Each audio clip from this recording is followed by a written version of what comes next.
여러분 안녕하세요. 오늘 준비한 영상은 한국의 대표적인 전통주인 막걸리입니다. 막걸리는 오랫동안 한국 사람들에게 사랑받아온 술이죠. 한류 열풍으로 인해 이제는 한국뿐만이 아니라 미국, 일본, 중국 등 전 세계적으로도 큰 인기를 끌며 독특한 발효주로 자리잡고 있다고 합니다. 그럼 한국을 넘어 세계 각국에서 사랑받고 있는 매력적인 막걸리에 대해 자세히 살펴보겠습니다. 막걸리는 술이지만 발효주로서 여러가지 건강상 이점이 있다고 하는데요. 대표적으로는 소화기능 향상입니다. 막걸리에 유산균이 풍부하게 들어있다는 것은 한국인들에게 널리 알려져 있죠. 이 유산균이 장 건강을 개선하고 소화를 촉진해주는 역할을 합니다. 그리고 장내 유익균을 늘려주어 변비 예방에도 효과가 좋다고 하는데요. 장내 환경을 개선하고 장 건강이 좋아지면 자연스럽게 면역력이 높아진다는 사실 알고 계셨나요? 적정량의 막걸리는 이렇게 면역력 향상에도 도움을 줄 수 있다고 합니다. 또한 막걸리에는 비타민 B군이 많이 포함되어 있습니다. 이 중 비타민 B1은 피로회복과 신경 안정에 도움이 되고 에너지 대사를 원활하게 해주는 역할을 하는데요. 이로 인해 막걸리를 마시면 몸이 가벼워지고 피로가 풀리는 느낌을 받을 수 있다고 합니다. 농부들에게 새참에서 막걸리가 빠지면 서운하다 하는데요. 다 이러한 이유가 있어서 그런가 싶습니다. 현대인들에게도 만성피로는 큰 문제인데 막걸리가 이러한 피로회복에 도움을 줄 수 있을 것 같네요. 이뿐만이 아닙니다. 막걸리에는 효소와 폴리페놀 등 항산화 물질이 풍부하게 함유되어 있는데요. 이 중 폴리페놀 성분은 우리 몸의 활성산소를 제거하고 세포 손상을 줄여주는 역할로서 노화를 방지하는 데 도움을 줍니다. 활성산소는 암을 비롯한 여러가지 질병의 원인이 될 수 있기 때문에 막걸리를 적정량 섭취하는 것이 건강 유지에 도움이 될 수 있겠습니다.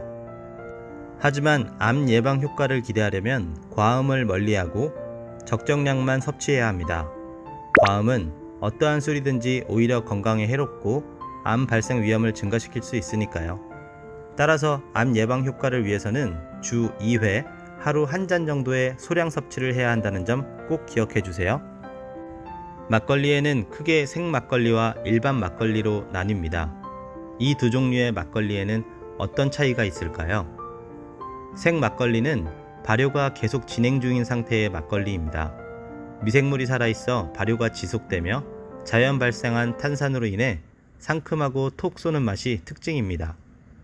생막걸리는 유산균이 살아있어 장 건강에 더욱 좋으며 신선한 발효로 인해 항산화 성분이 활성화된 상태로 존재합니다. 하지만 생막걸리는 유통기한이 매우 짧고 냉장 보관이 필수적이라는 단점이 있습니다. 반면에 일반 막걸리는 발효를 멈춘 상태로 유통됩니다. 살균 처리나 필터링을 통해 미생물이 제거되었기 때문에 발효가 중단되고 맛과 향이 안정적입니다. 유통기한이 길어 보관이 쉽고 맛이 일정하게 유지되는 장점이 있습니다. 하지만 유산균이 거의 없고 항산화 성분의 효능이 생막걸리에 비해 떨어져 일반 막걸리보다 생막걸리가 더 건강에 유익하다 할 수 있겠습니다. 더운 여름철에 시원한 막걸리를 마시면 자연 탄산이 청량감을 주어 갈증도 해소되고 무더위로 인한 피로도 풀리는 기분이 드는데요. 그런데 시원하게 마시는 막걸리를 데워서도 마신다고 합니다.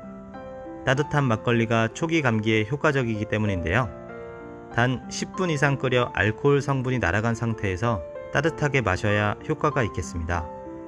잠자리 들기 전에 마시면 그 효과가 더 좋다고 하니 겨울철 감기 증상이 있다면 감기약 대신 마셔보는 것도 좋을 것 같습니다. 지금까지 한국의 전통주 막걸리에 대해 살펴보았는데요. 이번 영상을 준비하면서 막걸리가 전 세계적으로 사랑받고 있다는 소식에 매우 반가웠습니다. 비 오는 날 하면 막걸리가 떠오르고 막걸리 하면 파전이 떠오르는데요. 막걸리는 파전뿐만이 아니라 두부나 나물류, 생선회에도 궁합이 아주 좋다고 하니 구독자 여러분들 모두 좋은 안주에 과음 없이 즐기셨으면 좋겠습니다. 저도 오늘 저녁 막걸리 한잔 해야겠네요. 오늘 영상이 유익하셨다면 좋아요와 구독 부탁드리고요. 다음에도 더욱 유익한 주제로 찾아뵙겠습니다. 시청해주셔서 감사합니다.